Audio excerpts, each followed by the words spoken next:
parce que DGID moo jiitu présidence fàttaliku nañ ko daaf démb ba tey on nous parle de Senem. piraté guñu système bu Sénégal sax. déet yàlla bu ñu fa yegg waay. dinañ ko romb. le communiqué de la DAF communiqué bi intéressé wu ma de li mu gën a intéressé li gën a scandaleux ci communiqué bi li gën a scandaleux mooy ci pied de page bi emailu DAF email bi. doo gis ci email ba bind moomu sew na de moom. sec daf 1 arobase yahoo administration Sénégal la haute administration di utiliser ay yahoo ay Gmail. Microsoft nga war a am daaf.com. ñëpp waxuma la daaf rek mais ña fay liggéeyee sax ay emailu daaf.com wala daaf.sn arobase daaf.sn lañu war a am. particulier. ça c'est vrai. avec cet email là daaf du ñu envoyé courrier benn ambassadeur ñu koy tontu. à moins que directeur daaf woote wala dem fa ne leen ñun la. parce que boo leen ko envoyé ils vont se dire que ce sont des arnaqueurs ñoom ñoo créé email. mais effectivement. loolu benn la pourquoi tu ris.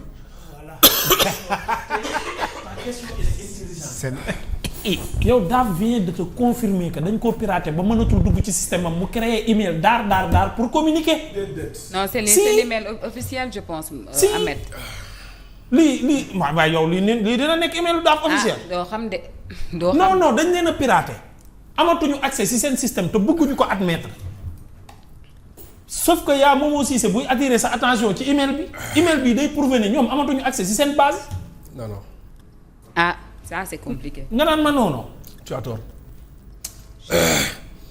avant lii xew nii da ngaa mës a gis emailu daaf bi. est-ce que ñu duggaat. Formose est-ce que doo ma duggal ci base de données wu daaf. boo fa mënee dugg kenn mën si yaawoo daaf. mais piraté nañ la sax yow mi. ci yaawoo gi ngay wax. may ñor.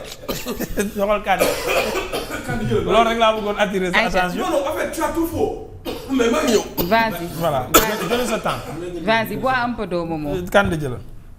Cheikh Tidiane bëggoon naa ñu xoolal ma vraiment li Ahmed ak Momo di wax parce que man créé na aversion bu rëy ci sama bopp parce que je pense que même si on plante ou on pirate le système informatique de la DAF peut-être di nga mën a accéder si mail yi je sais pas moi c'est un peu technique xawma fondamentalement à quoi s'attendre de tout ça mais li ñu mën a jàpp rek actuellement mooy waa DAF par le biais du communiqué bi ñu rendre démb public xamle nañu ñoom ni ab incident bu ndaw la waaye produire tuñu benn carte d'identité kon ñaari wax yu waroo la.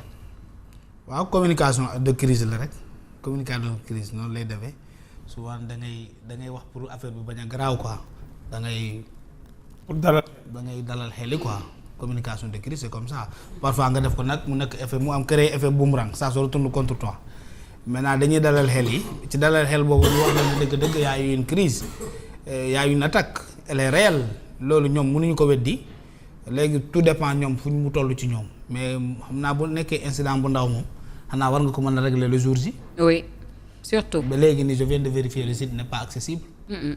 waaw il n'est pas accessible du tout de toute façon man gëwuma benn hacker moo ko def gëwuma ko kenn mënu ma ko gëmloo parce que ñoom waxaguñu ko ba léegi. waaw mais hacker yi nee nañ ñoo ko def de officiellement xam nga waxuñu ko. mais hacker yi nee nañ ñoom. waaw mais ñoom nanguwuñu hacker nee nañu day jóge xaw ma ban dëkk. mais tu sais quand buñ la hacker d'habitude tu n'acceptes jamais que dañ la hacker parce que loolu mooy montrer tes faiblesses à tout le monde.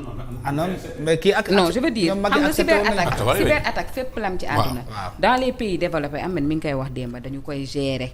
ñu gérer ñi nga xam te ñoom ñoo di pirates yi mais dans nos pays nous à nous d'habitude quand on nous attaque dañuy pondre un communiqué rapidement pour dire que service bi moo momentané indisponible wala incident bu ndaw la ñu rencontré mais duñu mës a wax ni dañ ñu hacké parce que après ñu ngi xalaat xëy na ñu ne suñu système informatique bi wala suñu système de veille bi dafa am ay défaillances je sais pas si je me fais comme si c'est intelligent d'ailleurs bu defee noonu tamit mais ñun xam nañu parce que ñi ngay wax lu ñu ay dof ñun fii lu mu dee am nañu CFA war nañu mën a lire xam nañu ñoo ngi ak téléphone portable xam nga ça c'est du factuel lu nit ñi xam la mënoo nax kenn yow yaa cuune sa cuune nit dëgg ci dëkkam attaqué la jël say données man gëwuma loolu parce que ñoom waxaguñu ko man li ma gëm y a une machine politique qui est derrière loolu kenn mënu ko dindi ci sam bopp contexte bi moo baaxul contexte bi moo favorable pour nga xalaat lu mel noonu suñu daaf la ñu attaqué mais le mot autonomisation c'est pas un mot fortuit.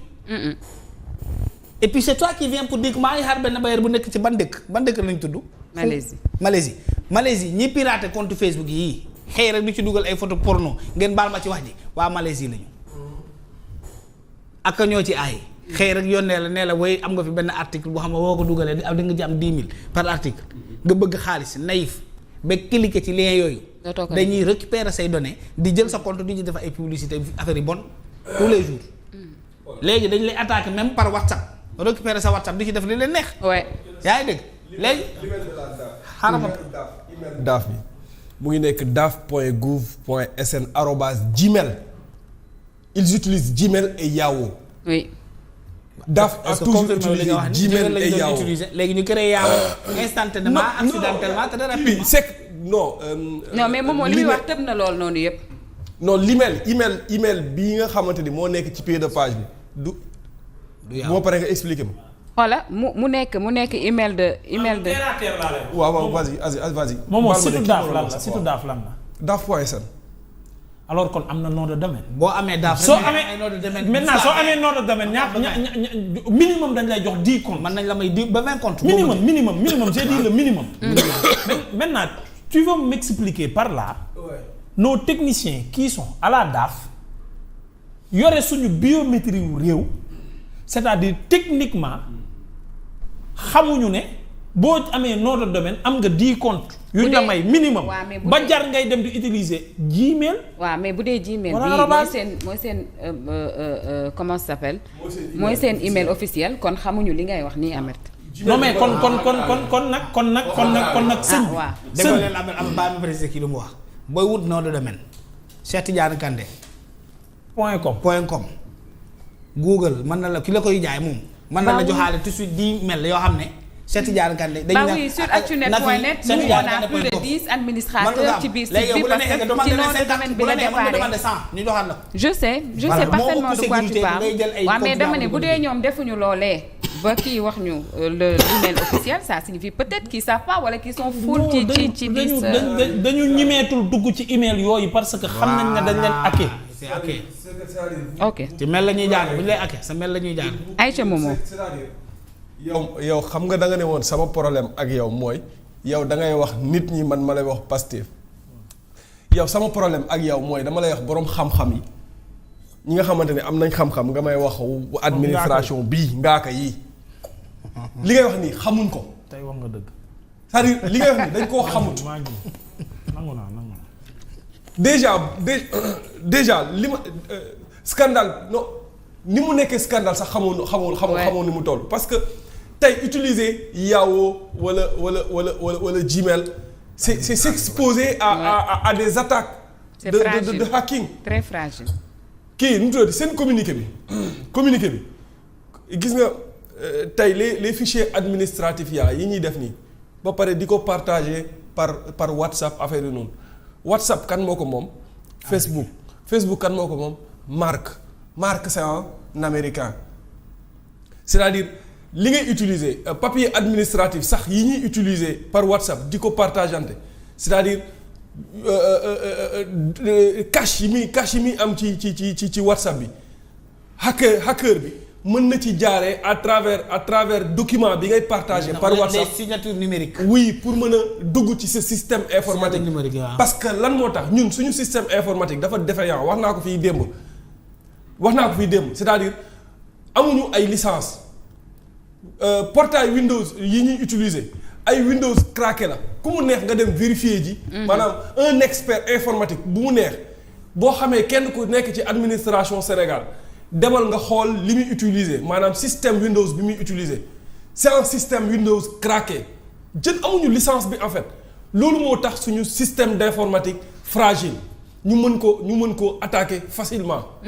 jox naa fii exemple de mu ne la par exemple Orange lan moo tax doo dégg rarement ngay dégg wala boo ko déggee. balaa ñu ngi leen di hacker mais ils gèrent dañ koy gérer. ils gèrent ça. les cyberattaques c'est connu pour tout le monde. voilà donc léegi lu tax ñun suñu système yi gën a fragile la ñuy attaqué mais en l'absence d'un an ñu attaqué fi DGID attaqué ki li nga xamante ni moom mooy DAF bu subaa on va nous dire qu'on a attaqué le site de la présidence de la République wala feneen ak feneen mais c'est-à-dire au-delà de l'aspect politique nañu jël aspect sécurité informationnelle sensibilité bi donc lan la ñu war a mën a def pour mën a joyanti dëgëral bu baax a baax suñu système informatique mooy ay la yéwén nañu waxtaan ak les experts informatiques. ñu et puis Momo li nga wax noonu dafa am solo je sais pas s'il se rend compte de la gravité peut-être de la chose parce que aujourd'hui direction de l'autonomisation des fichiers moom la ñu hacké right fichiers yi nga xamante ni moom la ñu fa yóbbu toll na nee nañ ci 139 terabits carte d'identité.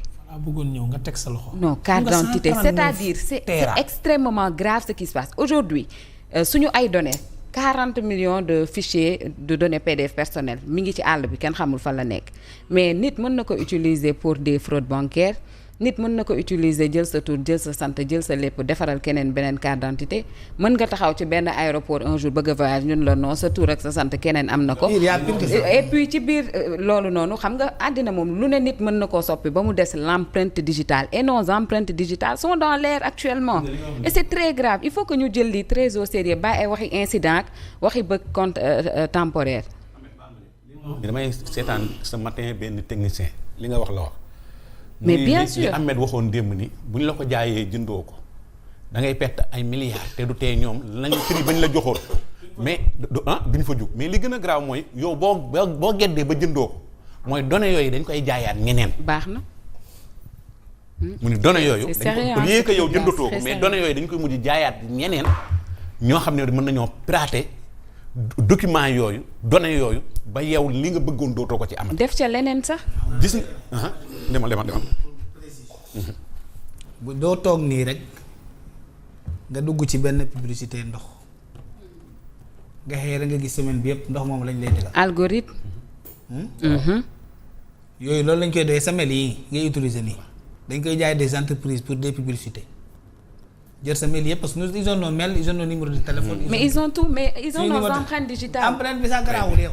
numéro de téléphone bi ngay joxe daaf nii booy ubbi sa carte d'identité moom ngay utiliser sa téléphone bi fii nii. oui sama données yooyu la ñuy jaay opérateurs yi mag yi. ngay xëy ñu forcer la publicité par force. ñu ci am xaalis bu bari. même la campagne électorale là yi ngay gis ni ay naan ay parrainage yi des gens passent par des opérateurs qui sont ici pour am suñuy numéro. baax na parce que xam nga loolu. gis nga. non donné sur l'utilité pour la de secours bi xam nga pied de page. loolu laa bëggoon sànq ma doon sëxat. Papier administratif pied de page bi c'est là où on met le numéro de téléphone ak l'email officiel. Contact officiel. Maintenant su fekkente ne dafa am un email de secours dañ koy préciser léegi nag man ñii yore suñu administration bi c'est-à-dire dama xamul ndax ñoom jàng nañ wala am nañu xam-xam wala ñu ngi bàyyi xel yenn détails yu important yi. oui wax ma kaay ma wax ma léegi nag même les wax nga ko fi léegi par exemple D-Média dmedia.com wala dmedia.sn c'est-à-dire sénégalais yi dañuy bàyyi détail bu am solo boo xamante ni c'est très important normalement et ça se fait dans tous les pays dans toutes les entreprises normalement képp kuy liggéeyee D-Média par exemple yow waruloo utiliser officiellement beneen mail bu dul par exemple momo.cissé@dmedia.sn.